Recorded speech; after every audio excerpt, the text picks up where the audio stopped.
Olá, nós estamos aqui no GPost TV, estamos aqui com uma visita muito importante para a gente.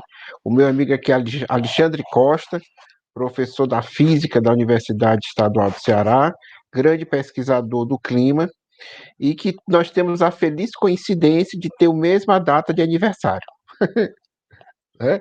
E também estamos na mesma trincheira, né, na luta contra a destruição do clima e de vidas humanas. Então, eu gostaria de uma pergunta, né, que é a seguinte: Alexandre, o que significa esse último relatório sobre a situação climática mundial? Bom, primeiro agradecer aí, dizer que é um prazer estar aqui nesse espaço com o meu querido amigo, colega, né, companheiro de ideais, né, nosso querido Fred, e, e dizer que, de fato, o relatório do IPCC ele tem uma enorme relevância, né. Para quem não é familiar, o IPCC foi criado em 1998, e esse é o sexto ciclo de produção dos chamados relatórios de avaliação, né? Que são grandes compilações do estado da arte da ciência do clima, que inicialmente, né, se propuseram a responder a pergunta, né, se haveria mudanças no clima, se elas representariam algum risco, né, qual o papel humano, né, nessas mudanças. E, evidentemente, desde o primeiro relatório, em que o papel antrópico, né, nas alterações do clima era considerado algo plausível, até o sexto relatório, em que o papel, né, antrópico é considerado inequívoco, muita coisa avançou, né? E basicamente o peso fundamental desse relatório, ao meu ver, é uma mudança qualitativa no tom, né, no teor, né, em termos do alerta para a gravidade da situação. Ele traz é, várias descobertas-chave, né? Ou consolida várias descobertas-chave que a comunidade de ciência no clima construiu ao longo aí dos últimos anos, principalmente desde o AR4 de 2007 e o AR5, né? Quarto e quinto relatório, de 2013 para cá, né? Um deles é o seguinte, né? Qual o tamanho da influência antrópica? Hoje a gente tem condição de mensurar isso muito bem.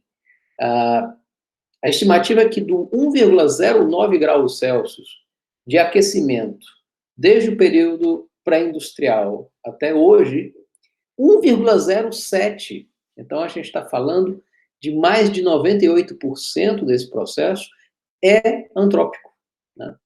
Sendo que o grosso disso, obviamente, atribuído ao excedente de gases de efeito estufa na atmosfera, né, de CO2, metano, óxido nitroso e outros, né, como os halocarbonetos. Uma fração importante, né, da contribuição desses gases chega a ser a, reduzida, né, pelo papel dos aerossóis, que também são poluentes, e isso coloca, inclusive, uma tarefa ainda mais árdua, né, porque os aerossóis e os gases de efeito estufa tendem a ser emitidos juntos, né, em queimadas, em processos industriais, as duas coisas vão sendo emitidas juntas. Mas o tempo de vida dos aerossóis na atmosfera é muito mais curto. Então, quando nós desligarmos, né, esse enorme sistema produtor de dióxido de carbono, a gente também vai estar reduzindo de imediato as emissões de aerossóis. E o mascaramento de parte do aquecimento já encomendado, digamos assim, vai deixar de existir. Esse é um aspecto fundamental, né? A delimitação do papel humano. Segundo, a delimitação do ineditismo, né? Do grau de ineditismo dessas mudanças. Porque, como foi bem colocado, muito provável que as concentrações de dióxido de carbono hoje sejam inéditas em pelo menos 2 milhões de anos. É bem possível, inclusive, que esse valor seja bem maior ainda do que isso.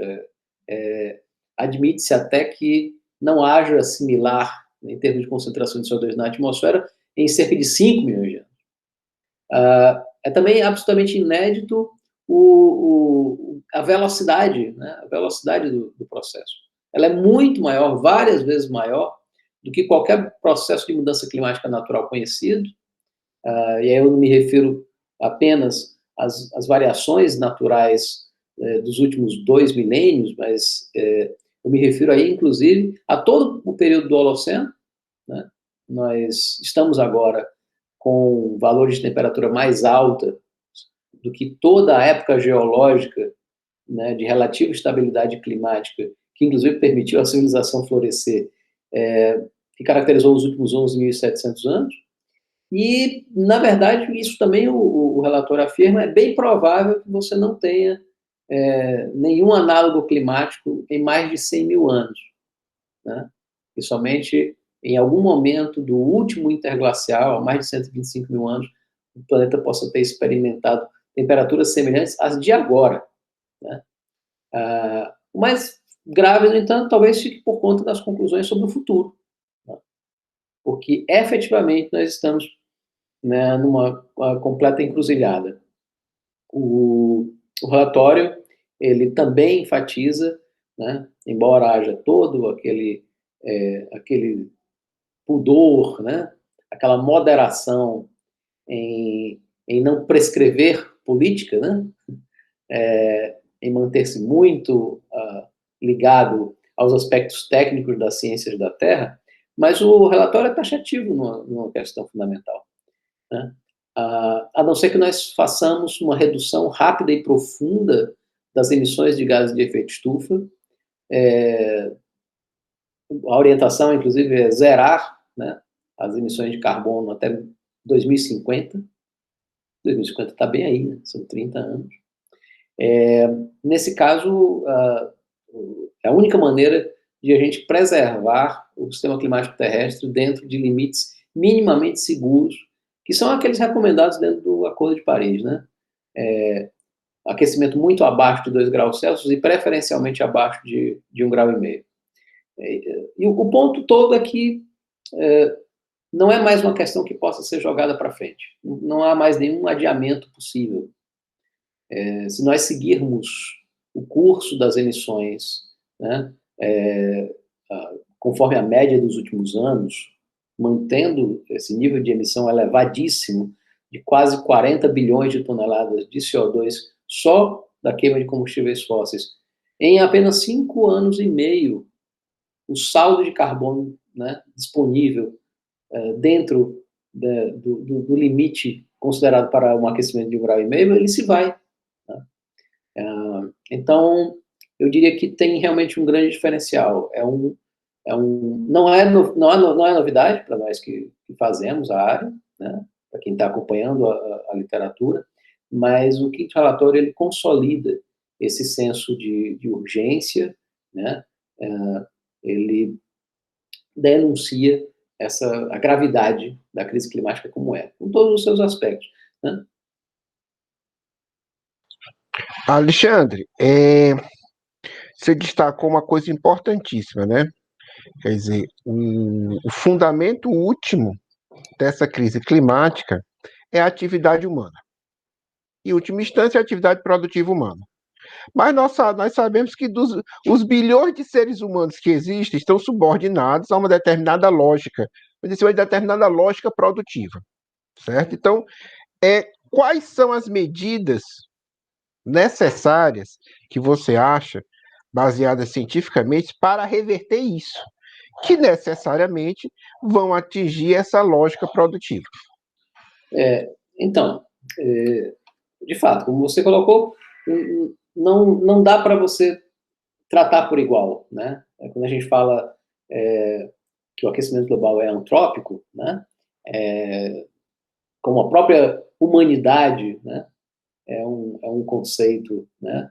Que pode até ser válido em determinados aspectos, mas inclui dentro dela enormes diferenças, né? Enormes diferenças de classe, de padrões de consumo, étnico-raciais, nacionais, né, de gênero, etc., não dá para você colocar todo mundo, né, no mesmo barco. Se a gente pegar, por exemplo, as emissões médias de um habitante de um país africano como Malawi ou República Centro-Africana, elas são da ordem de 0,1 tonelada de CO2 equivalente por ano. Mas se você vai para a média de países ricos, né, pega o habitante médio dos Estados Unidos, ele emite 16,5 toneladas de CO2 por ano, né? Obviamente por um padrão de vida, mesmo dentro, inclusive, de parcela importante da classe trabalhadora dos Estados Unidos, que envolve, né, o carro particular, muitas vezes de grande cilindrada, né, a compra compulsiva de bens de consumo, né, descartáveis, de pouca durabilidade e de questionável utilidade. E principalmente se você vai para os mais ricos, né? Se você pega, por exemplo, os 10% mais ricos entre os habitantes dos Estados Unidos, esse número sobe para 50 toneladas de CO2 por ano.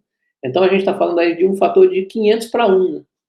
Fator de 500 para 1. Então, primeiro aspecto é esse. Existe uma enorme diferença, uma enorme desigualdade, né, na responsabilidade pelas emissões.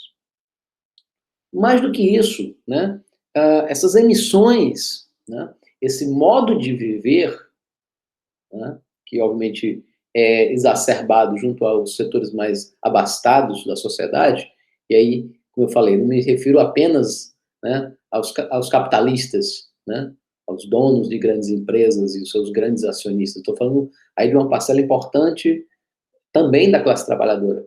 Mas o fato é que o aprisionamento de um contingente enorme de pessoas a valores de consumo, a um modo de vida bem específico, ele teve a ver com o investimento, né, de grandes corporações em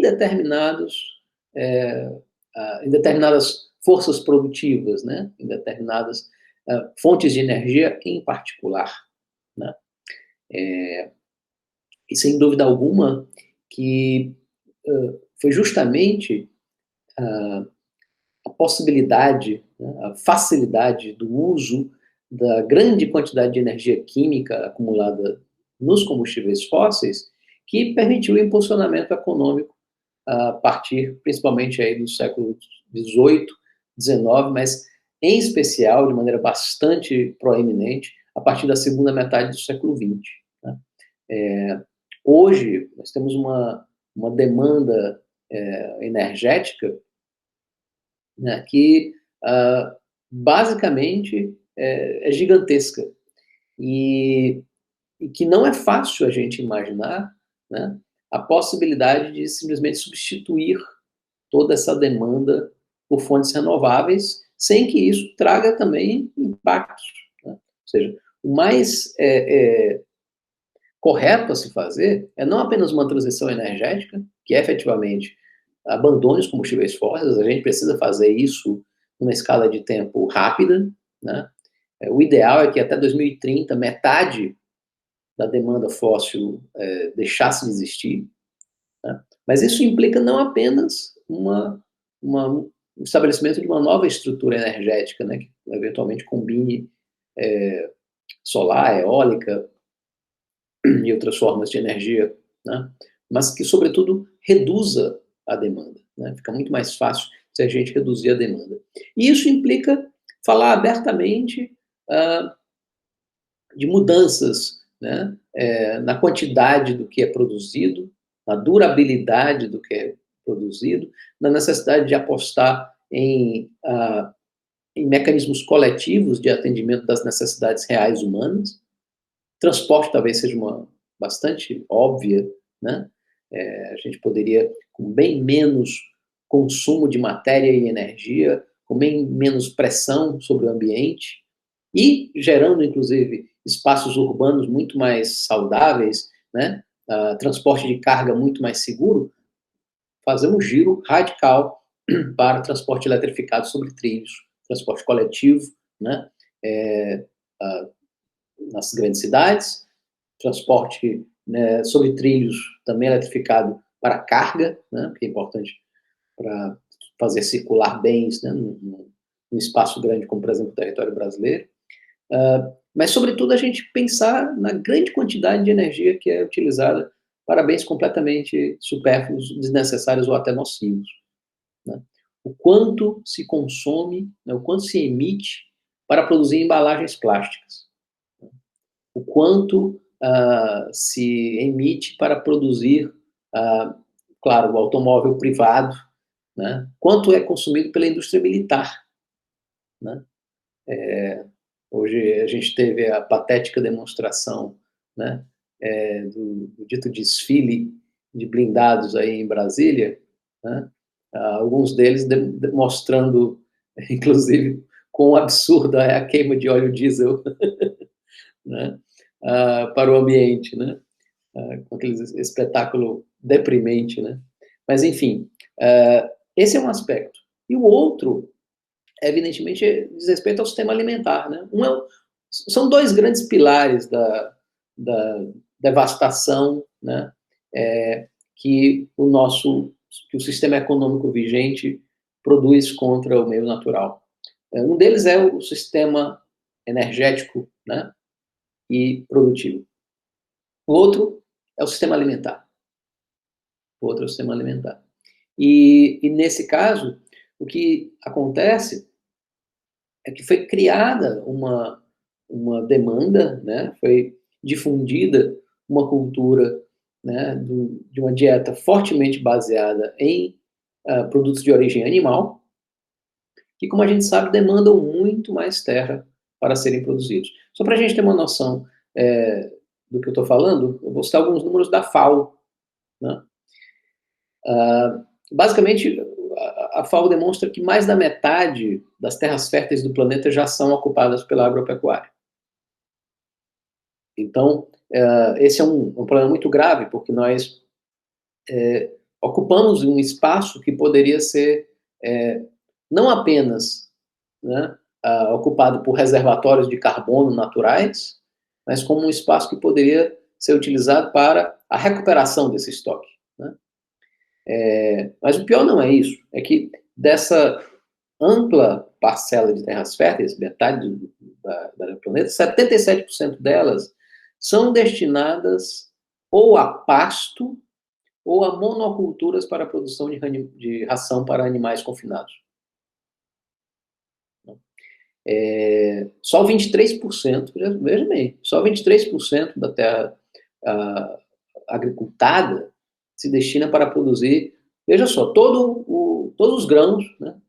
O arroz, as leguminosas, né? O feijão, a lentilha, a ervilha, né?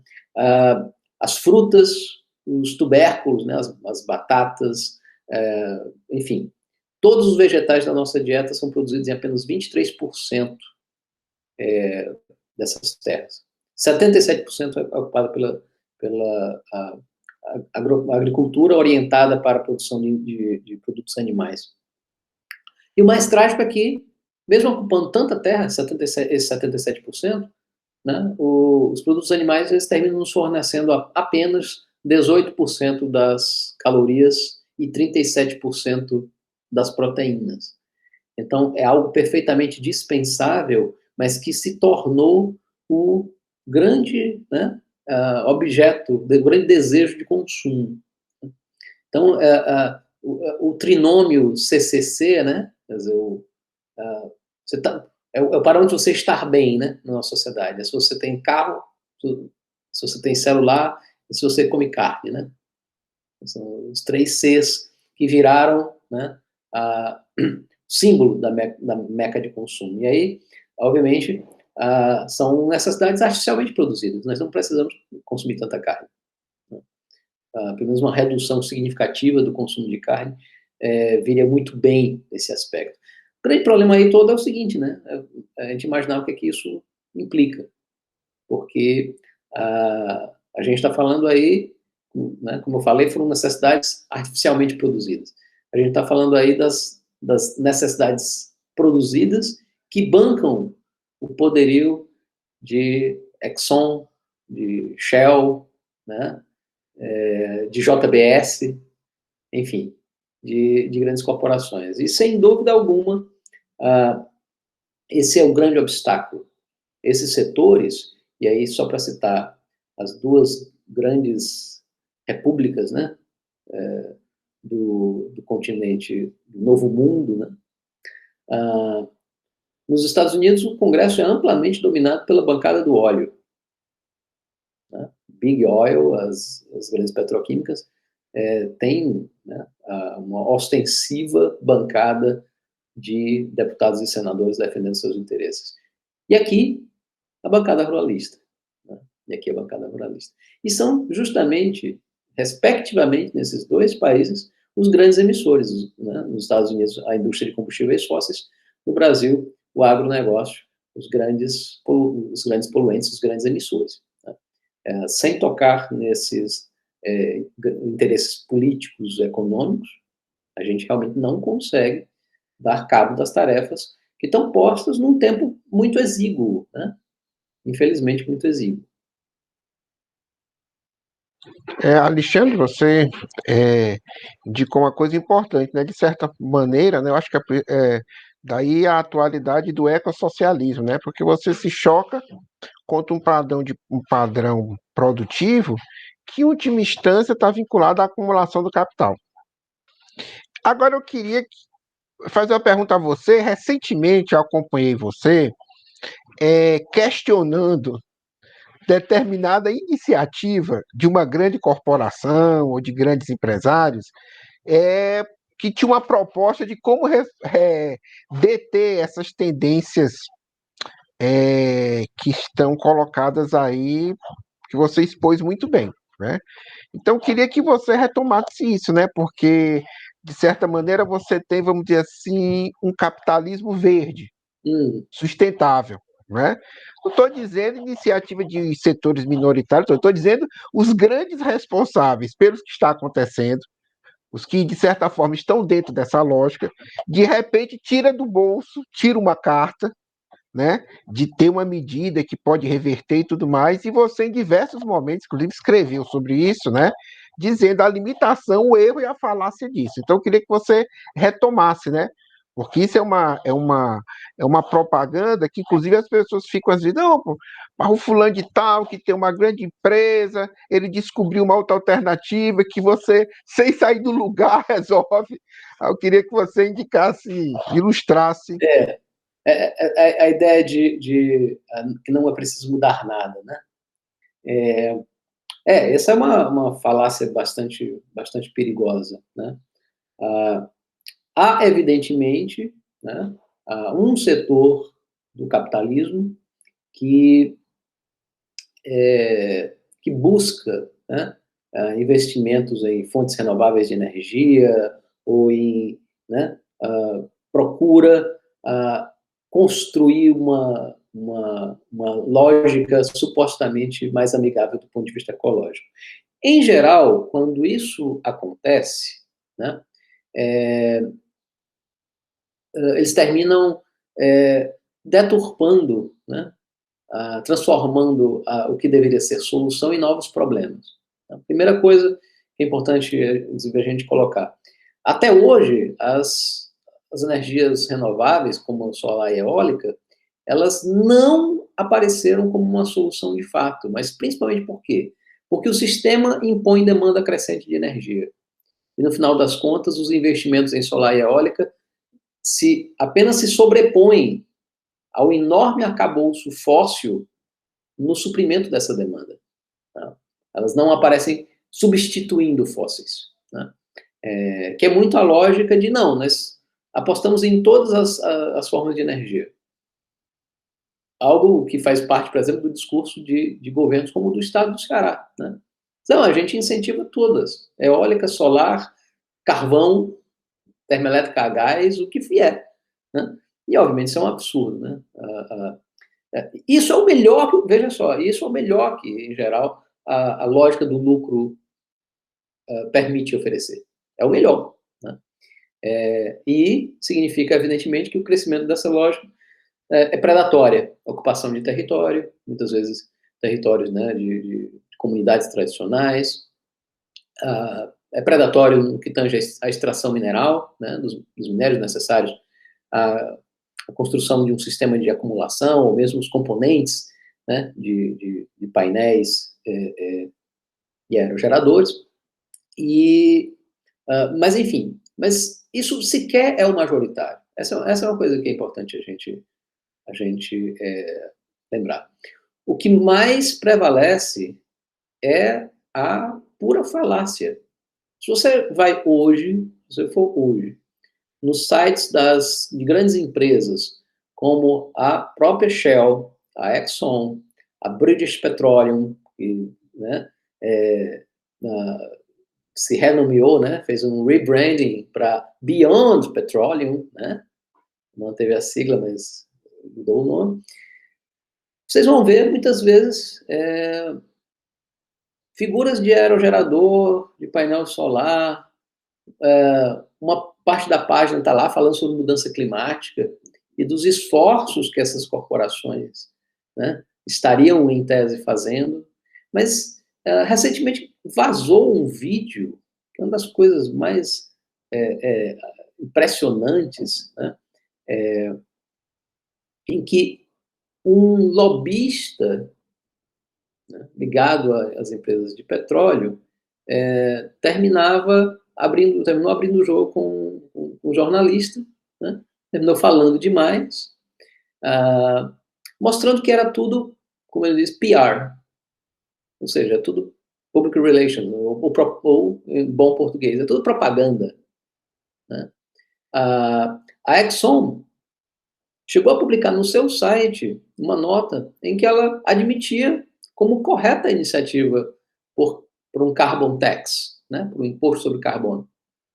Mas por baixo dos panos, nos bastidores, ela fazia lobby contra. E, portanto, ela se dava ao luxo de manter na página uma declaração favorável, justamente porque ela tinha total certeza que ela conformava uma grande maioria parlamentar para que nunca o carbon tax fosse aprovado. Né? Então, esse, na verdade, é é assim que opera o núcleo do capitalismo. Quer dizer, ele não é verde além da propaganda. Né? Não é sequer o capitalismo verde como a gente imagina, né? Ou renováveis predatórias, né? As renováveis predatórias. O núcleo do capitalismo permanece sabotando abertamente qualquer iniciativa climática. Mas o mais grave de tudo não é sequer isso. É que eles eles apostam, né, num binômio tecnológico, né? E aí a ideia, né, que muitas vezes, inclusive, seduz setores da academia, né, setores das universidades, de que altas tecnologias irão nos salvar. E aí, basicamente, eu me refiro ao binômio captura de carbono, a promessa de captura de carbono, uma promessa completamente vazia, uma tecnologia que existe hoje, nada contra o seu uso, eu acho, aliás, que ela deveria já ser obrigatória em toda chaminé de grande empresa, enquanto você não conclui a descarbonização. O básico. Isso ia elevar o custo. Paciência, meu amigo. Né? Paciência. Custo elevado é o que nós já temos encomendado em relação ao caos climático. Né? Mas aí a promessa é de capturar carbono em grande quantidade e eventualmente armazená-lo de maneira mineralizada ou para alimentar grandes plantations de bioenergia. De um jeito ou de outro, de novo, é uma alternativa completamente furada. Nós não temos condição de fazer captura de carbono para mineralização na escala posta, né?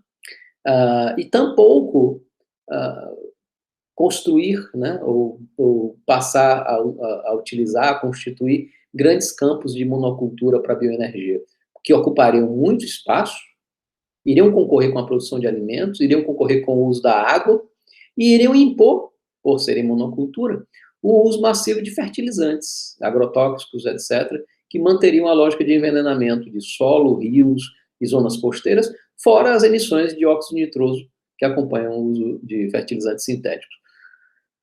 Ora, mas essa ainda é a tecnologia, a aposta tecnológica benigna. Né? Os grandes capitalistas, e aí a ironia, né, é que quem fala mais de captura de carbono é aquele que é escrachadamente o playboy, né, que é o Elon Musk, exibicionista, narcisista, etc. Né?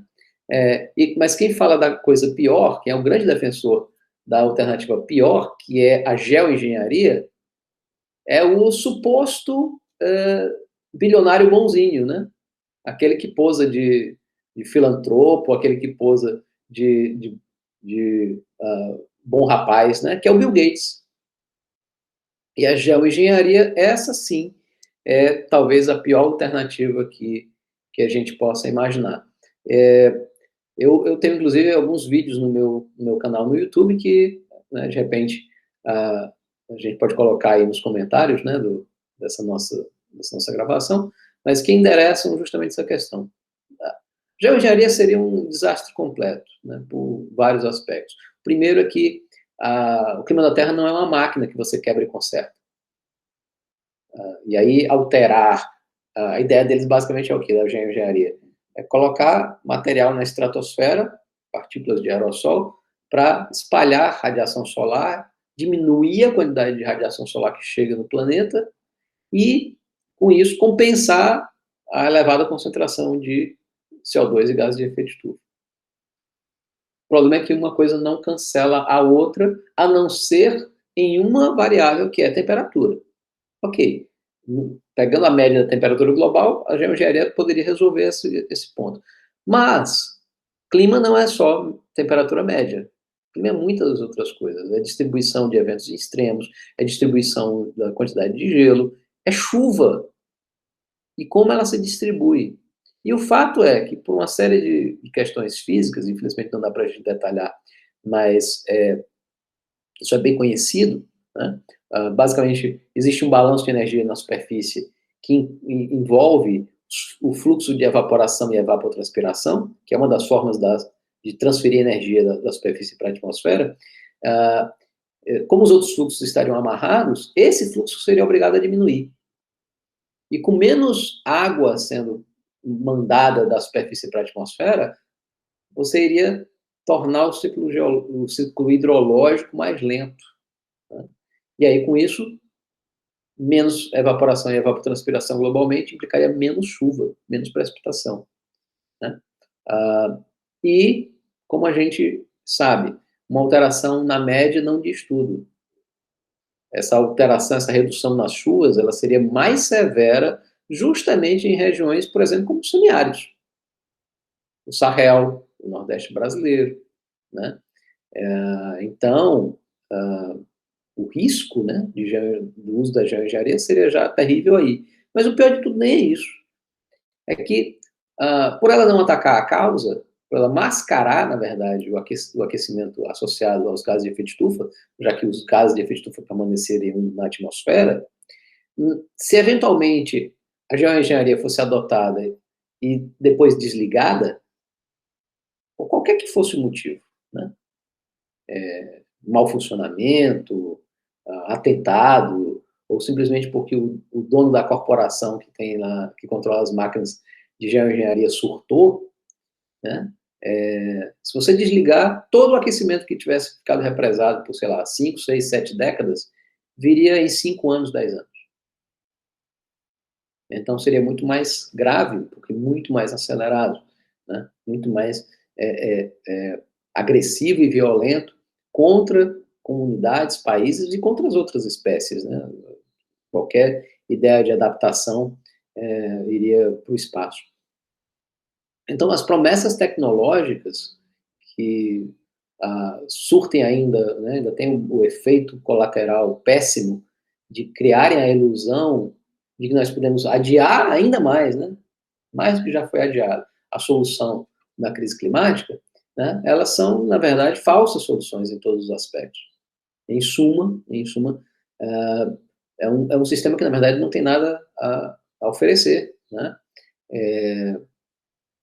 A não ser falácias e ideias, né, estapafúrdias de uma minoria, né, se encastelar em estruturas ou na Terra ou no espaço, né, enquanto você entrega a maioria social, a grande maioria da humanidade e as outras espécies do planeta a uma condição de caos climático, de empobrecimento da biosfera, de perda de capacidade do sistema planetário em manter os seus suportes de vida, né?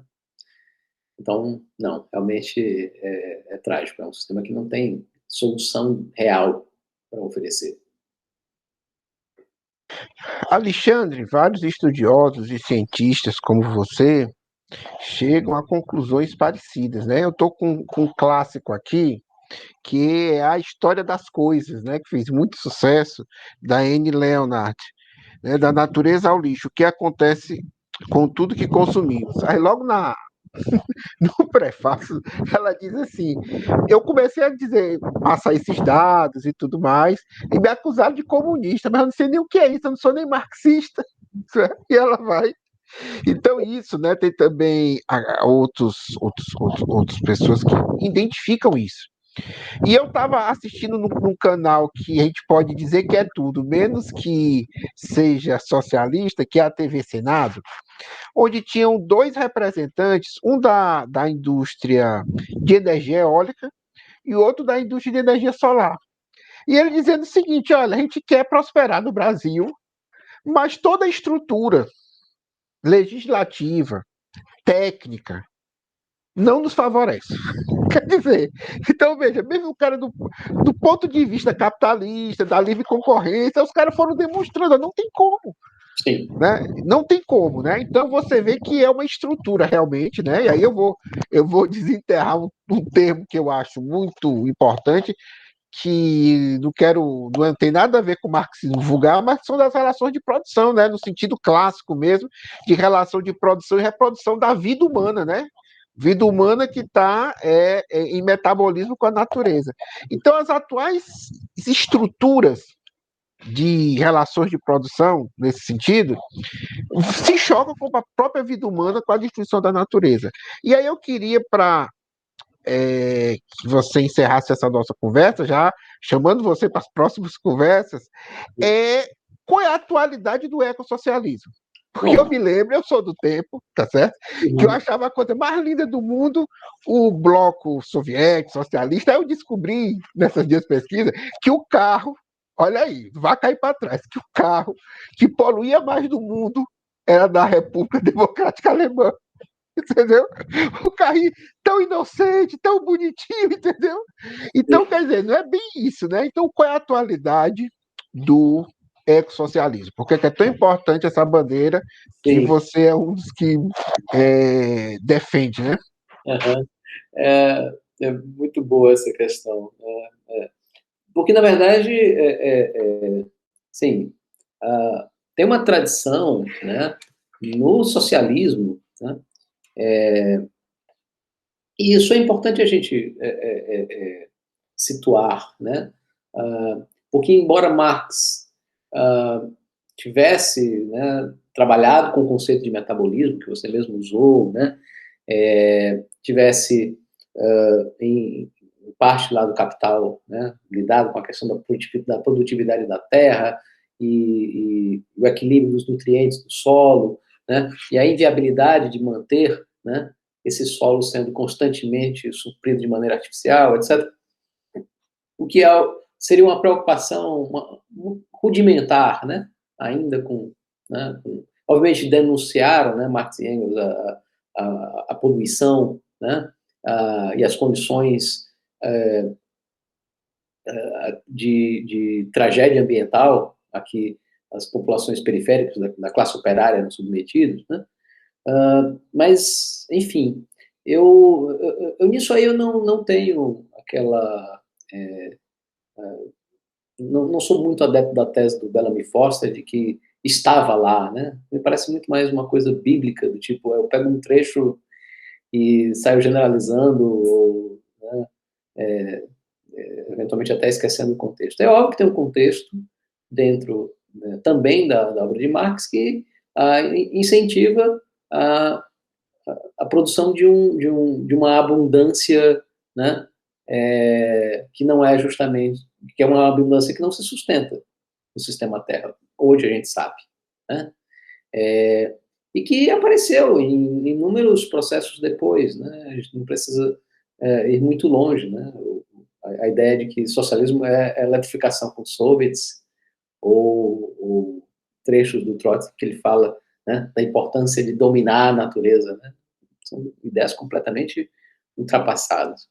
E sim, né, o socialismo, por mais, né, que a gente possa, e aí, né, debate do que se tratava, se era socialismo real, ou capitalismo de Estado, ou Estado operário burocratizado, né, cuja transição foi estancada, mas o fato é que essa sociedade, a princípio, como tentativa não capitalista, foi um desastre ecológico também. Né? A gente está falando aí de Chernobyl e Mar de Aral, né? Só para ficar em duas gigantescas e tragédias ambientais da União Soviética. Né? A própria China, né? Quer dizer, a China hoje é o maior emissor, né? Lá ainda não é o maior emissor histórico, mas está se aproximando disso. Embora, obviamente, em termos per capita, ainda esteja distante, por exemplo, dos Estados Unidos, né? Mas em termos totais, ela se aproxima de não apenas superar as emissões anuais dos Estados Unidos, algo que aconteceu já há mais de década, mas de superar as emissões totais acumuladas. Isso é muito, né? Isso é muito. Então, assim, evidentemente tem um grave problema, né, na trajetória da esquerda, que é essa relação com a questão ambiental. E eu, inclusive, me incomoda muito, aliás, é uma coisa talvez que vale a pena a gente mencionar aqui, né, porque é uma fake news que anda circulando. Aquela frase que o pessoal atribui ao Chico Mendes, que ecologia sem luta de classes é jardinagem. Não, a gente não, nessa frase nunca foi dita, não tem nenhum papel, nenhum registro, nada com o Chico Mendes tendo dito isso. A filha dele, a própria filha dele reconhece que não tem nenhuma evidência que ele tenha dito isso, e a única coisa que a gente tem é não uma frase seca como essa, mas uma contextualização bem mais elaborada de um texto do Galeano falando de Chico Mendes, né? Então, primeira coisa, acho que a gente tem que acabar com isso daí. Até porque jardinagem é bom. Né? Jardinagem não é coisa burguesa, não. Principalmente se o jardim tem, tipo, quando tiver punks e flores que alimentam os polinizadores. Pelo contrário, isso é muito relevante. Então, surgiu uma resistência muito grande histórica da esquerda em encarar a questão ambiental, como se ela fosse uma barreira a uma perspectiva de abundância para as maiorias sociais. Né? E essa negação histórica, ela foi tão grave que ela provocou uma desconexão, né, entre o pensamento ecológico e o pensamento, e o pensamento socialista, que perdurou por mais de século. Né? Sem dialogar, de um lado, com os ecologismos dos centros, né? Dos centros do sistema. E aí eu me refiro às ideias de decrescimento, né? Decrescimento, de economia circular, né? Sem dialogar tampouco com o pensamento ecológico do sul global, né? Os pensamentos dos povos ameríndios, do bem viver, né? Dos direitos da mãe terra, o pensamento afrodiaspórico, né? O pensamento aborígene, sem dialogar com essas matrizes, né, de pensamento fora dos centros, o que se convencionou tratar como socialismo ou comunismo foi algo que abstraía, né? Quem, aliás, passou a dialogar primeiro com o debate ecológico de maneira mais sistematizada foi o anarquismo, né? Que se pode, né, tratar como esquerda radical, foi o anarquismo, né? Tem todos os trabalhos, inclusive, do Bakhtin, né? Datados aí, vários deles dos anos 90, eu acho que até antes disso, da ecologia social, né? Então tem uma forte dose de atraso. Essa é a primeira coisa que eu quero dizer, né? Eu acho que para quem reivindica o socialismo, né, converter-se ao ecossocialismo é crucial, né? É uma atualização fundamental, sem a qual o socialismo, para mim, perde o sentido de ser, inclusive, né? Mas é preciso fazer isso, inclusive, com humildade, né? Reconhecendo que, talvez, das grandes forças capazes de oferecer questionamentos, né, antissistêmicos, etc., é a que chegou mais atrasada no debate, né? Por isso mesmo, não pode querer sentar na janelinha sempre, né? Não pode querer sentar na janelinha, tem que fazer com diálogo. E é por isso, inclusive, eu nem faço tanta questão do nome. Eu acho que o mais importante é a gente debater a essência, né? Até porque, nesse caso, talvez outros pensamentos que não vêm do tronco do marxismo tenham até alternativas mais radicais sendo oferecidas, né? Do que, por exemplo, a ideia da propriedade social dos meios de produção como uma transição, né? Se você pega a ideia do Davi Copenaua, né? A análise que o Davi Copenaua faz da sociedade da mercadoria na sua obra A Queda do Céu, né? Você tem uma crítica que é de uma radicalidade profunda, né? Que vira pelo avesso a ideia de propriedade, de território, etc., para algo muito além do que tradicionalmente, inclusive, é pensado em termos de socialização dos meios de produção, de propriedade coletiva ou social, né? Muito mais da ideia de um território comum, né, com bens comuns, não apenas aos humanos, mas ao conjunto das espécies vivas, né? E é por isso que, assim, eu diria que a atualização trazida, né, principalmente por figuras, né, como Michel Lovy, como Daniel Tanuro, como Ian Engels e outros, né, ela é muito importante, né? Ela pode efetivamente trazer, resgatar a tradição socialista para a atualidade do grande combate, né? Do grande conflito que o capitalismo abriu, né? Para mim, em última instância, a preocupação maior nem é com ecologia sem luta de classes. Hoje é luta de classes sem ecologia, né? Porque ela termina se perdendo na disputa de espólio, né? Na verdade, é aquela aliança com contradições, aliança com disputas internas, né? Da burguesia com o proletariado para disputar a maior fração do espólio de Gaia.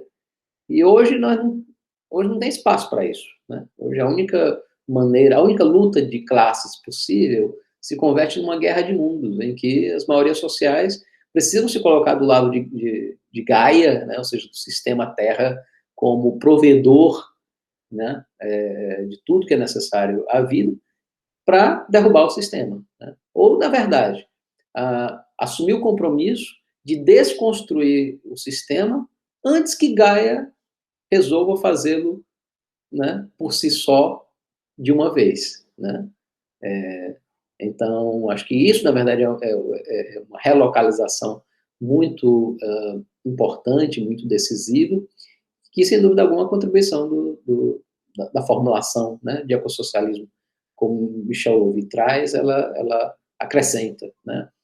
Se torna mais uma ideia ecológica, num ecossistema de ideias ecológicas, né, que reúne outras que não vêm do mesmo tronco, né, mas que são igualmente importantes. Eu acho que isso é o que pode criar o caldo, digamos assim, né, o caldo de cultura para uma rede de alianças, né, sociais, biológicas e geológicas, né, necessárias para transformar o mundo, né, num local que possa manter a vida humana e não humana como a conhecemos, né, de forma justa, igualitária e responsável, né? Acho que essa também é uma outra questão. Preciso ter a maturidade, né? Encarar com maturidade. Não, a ideia do a classe operária tudo produz, tudo a ela pertence, nós temos que, né, abandonar esse tipo de jargão. Não, a classe operária, inclusive, ela deve renunciar em nome de si mesma, né, das futuras gerações e de todos os outros seres vivos do planeta a possuir determinadas coisas. Acho que essa na verdade, é uma decisão crucial. É uma mudança de paradigma, em última instância. Alexandre, muito obrigado. Você realmente foi bastante radical, né? Isso está dentro da trajetória de uma esquerda, né? De uma esquerda realmente, eu vou usar o termo revolucionária, né? Que a gente não tem medo, né? Porque até o próprio marxismo, que eu me reivindico, ele tem que partir de superações, né? Então você tem que aprender olha, se tudo é movimento, se a realidade é movimento, como é que. Né, porque há muitas correntes de esquerda que têm uma posição religiosa, né? Se você Uhum. pegar, por exemplo, um fundamentalista e disputar com outro fundamentalista, ele vai atrás dos textos primordiais para saber quem é que tinha razão. Certo? Então, qualquer corrente fundamentalista sempre recorre aos textos primordiais. E o que nós temos que colocar, quais são as respostas que nós temos que dar a partir do que foi acumulado pelas ideias radicais, pelas ideias revolucionárias, né? E o que foi produzido, inclusive, por certos setores críticos que não são necessariamente socialistas, né? Ou seja, o importante é o que retrata a realidade. Então é muito. Você realmente colocou isso, acho que o caminho é esse. Quando eu vou debater com alguém que eu vejo que as posições são parecidas com as minhas, eu digo logo assim: vamos deixar de falar dos nomes e vamos falar dos conteúdos. Sim. Né? Então, qual o conteúdo? Então, a gente chega a um ponto de que nós identificamos, né, quais são os principais problemas, que o centro é essa lógica capitalista. Certo? Então, como é que a gente constrói uma grande frente nesse sentido, para superar? E você colocou bem, né? O que está em jogo é a sobrevivência, né, da própria humanidade, mas veja, a humanidade não pode sobreviver sem o mundo da qual ela faz parte. Sim. Essa é a grande questão. Não Não tem. pode você abstrair, né? Porque tem muito setor que é o seguinte: olha, nós temos condições de administrar o que esses caras estão fazendo e não conseguem administrar sem quebrar a lógica. Aí, meu amigo, não tem como. Né? Não tem socialismo em terra arrasada. Exatamente. Então, eu queria convidar para outras temáticas, a questão da ciência, aprofundar mais alguns temas, né? Porque isso é muito importante. É a gente que tem a contribuição a dar para as novas gerações, né? Para as discussões, para essas temáticas, que a gente pode pensar o mundo de maneira diferente e conhecer a realidade com um objetivo que eu acho que essa é a nossa concordância. A gente conhece para transformar, porque nós somos seres ativos, né? Então, meu amigo, um grande abraço, tá? E até a próxima.